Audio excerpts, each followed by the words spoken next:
What's up YouTube, it's your boy Nash here, welcome back to the channel. Now before we get started with this week's episode of WWE's Biggest Issue, the road to 200 subs has now come to a close and we are now 183 subs away from hitting 500 subs. And if you guys are new to the channel, and I know that a lot of you guys are, because practically 100% of you guys are watching the content, but you guys are not even subscribed. So, if you guys are watching the content, you like the content, and you want more of the content, but you guys have not subscribed as of yet, then be sure to subscribe to the channel, turn on the notification bell, smash that thumbs up button on this video, and as always, make sure you guys are following me on all of my social media. All of my ads will be in the description below, as will the info to my fan mail. If you guys want to send me fan mail and you guys want me to open it up here on the channel, all the info will be in the description as well. And I want you guys to post in the comments below answering the question of the day, which is this: what are you guys' thoughts on the New Day's reign as World Tag Team Champions? Let me know down in the comments below. And speaking of the New Day, for this week's episode, that's exactly what we're going to be talking about, is who exactly will step up to, or I guess rather, who should step up to the New Day and the World Tag Team titles. Now, this is actually kind of a crazy ordeal because right now on Raw there are several tag teams in the tag team division who are more than capable, of challenging for those tag team titles. Obviously, you've got the Alpha Academy, you got A-Town Down Under, you've got the very strange duo of Braun Breaker and Seth Rollins. Obviously, the battles that they had back in NXT. You've got the Creed brothers of American Made. You've got pretty much you've got all four members of the Judgment Day. Obviously, Carlito, Finn Balor, Dirty Dom, JD McDonough. You've got all the members of the LWO. You've got the War Raiders. Excuse me.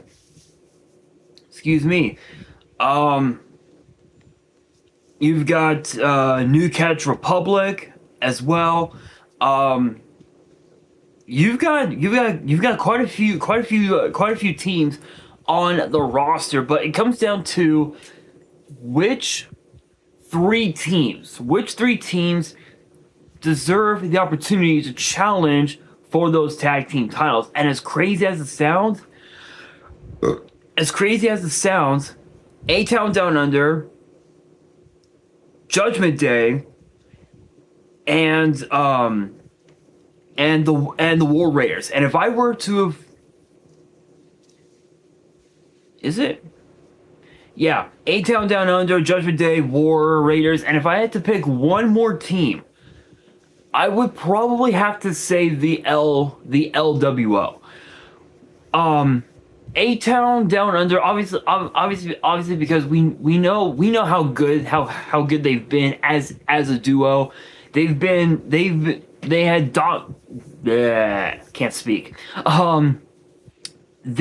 dominated the tag team division for, I want to say, well over a year and a half.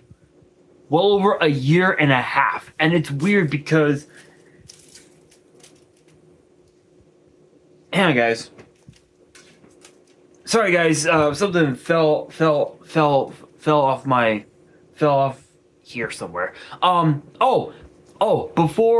Before I even continue, I almost forgot. Before I continue about A-Town Down Under and all the other teams, I do want to give a quick shout out to the friends and the family of a legend. Former multi-time ECW World Champion Sabu. We found out yesterday that he passed away at the age of 60, and he had his last wrestling match last month during WrestleMania weekend. Obviously we don't know what happened. We don't know if it was due to an illness, an injury. We don't know what. We're not really sure. Sabu was always a guy who lived up to his name. And obviously I'm not gonna say I'm not really gonna say what most of his monikers were.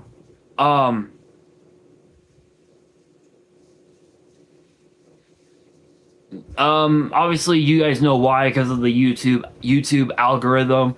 But one of the monikers was death defying, and he basically lived up to that. He was trained under the tutelage of his uncle, WWE Hall of Famer, the original Sheik, Ed Farhat, and he went to ECW, went on to become a multi-time world champion, former FTW champion, multi-time tag team champion. He basically won every championship that ECW had to offer. And one of my favorite memories of Sabu was, and I even mentioned it yesterday on X, that it was WrestleMania 23, Sunday, April 1st, 2007, Ford Field, Detroit, Michigan. It was an 8-man tag. It was the ECW Originals versus the New Breed. Obviously, the Originals featured Sabu, the Sandman, Tommy Dreamer, and of course, Rob Van Dam. And then, of course, the New Breed featured Matt Striker, Kevin Thorne, the Alpha Male Marcus Corvon, and I believe Elijah Burke. In an incredible 8-man tag, which that was the night that gave ECW the WrestleMania moment that they truly deserved. And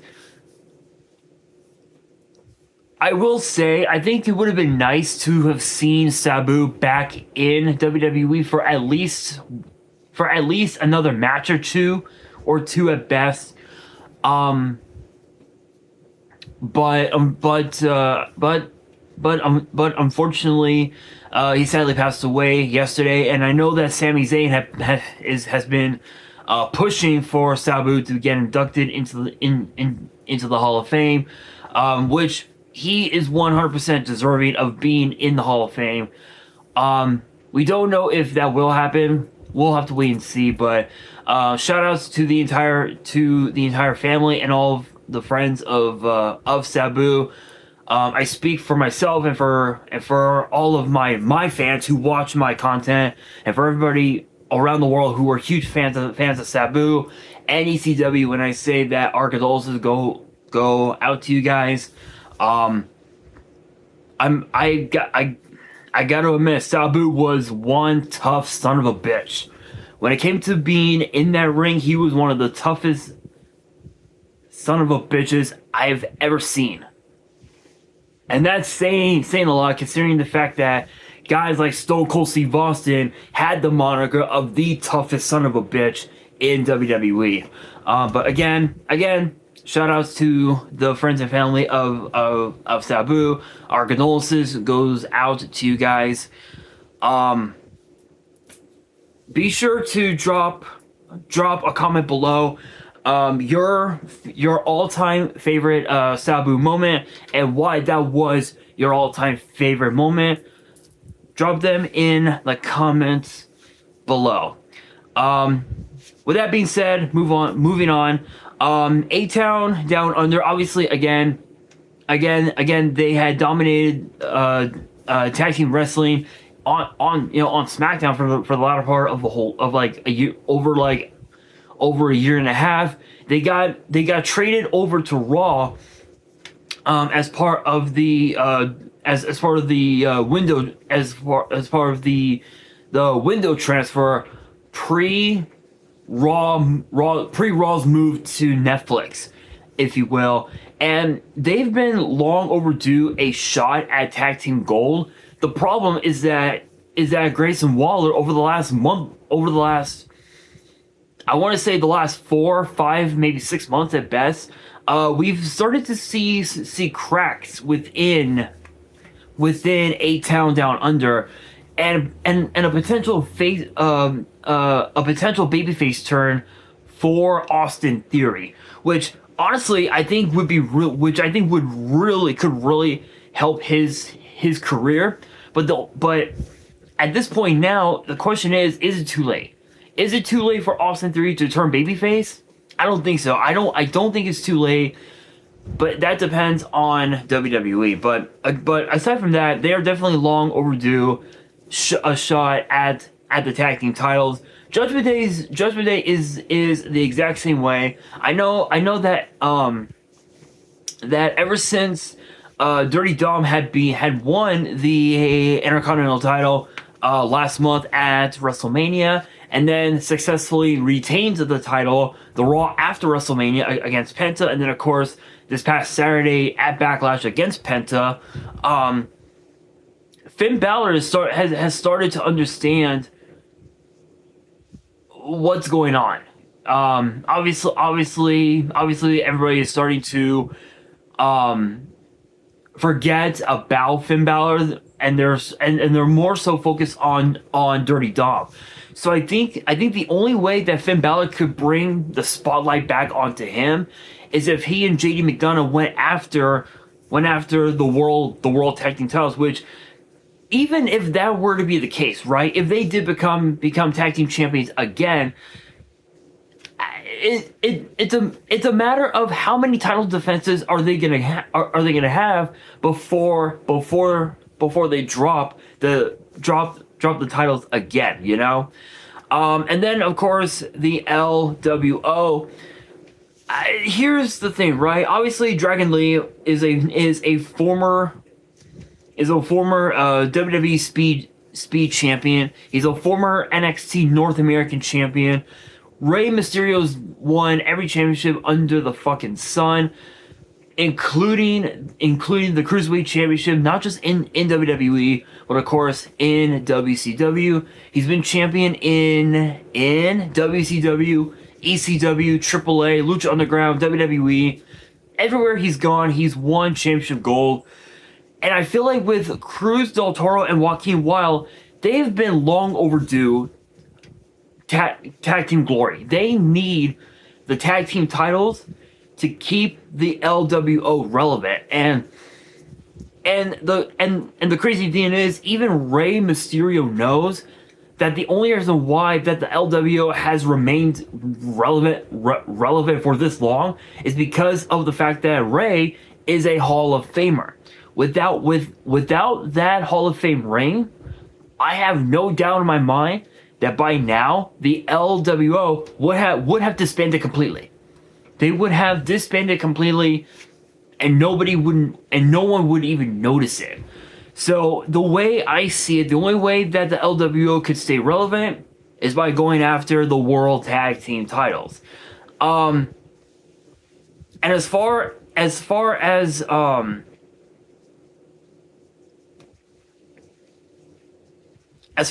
the War Raiders go,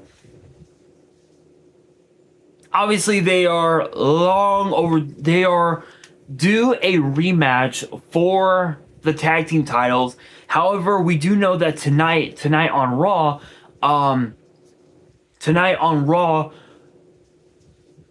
apparently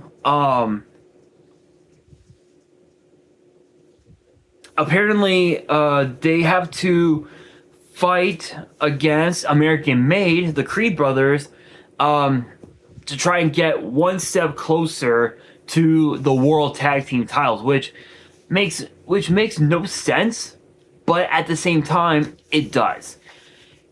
It doesn't make sense because obviously they're owed a rematch for the tag for those tag team titles.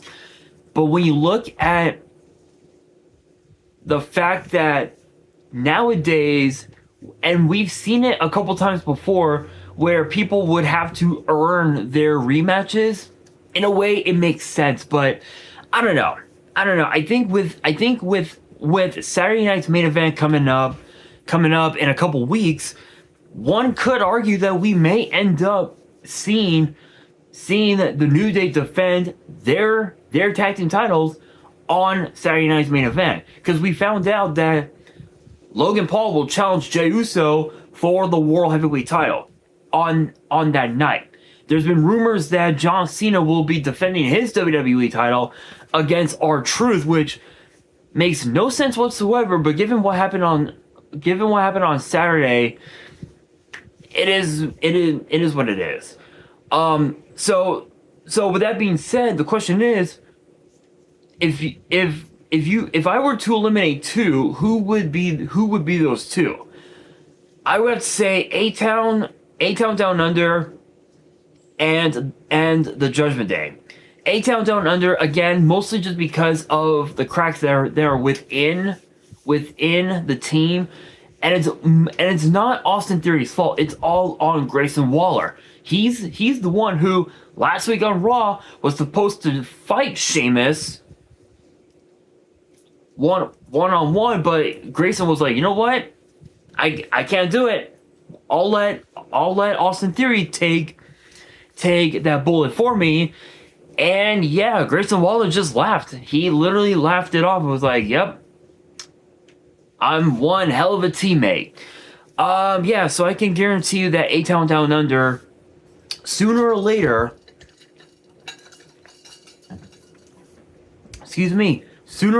is going to disband, no doubt about it. And as far as the Judgment Day goes, I mean, again, it's the same thing. There's been cracks within the Judgment Day, with Liv Morgan shooting a movie in Japan, right now as we speak. There's no telling exactly when the Judgment Day will split, because this group has been around for 3 years.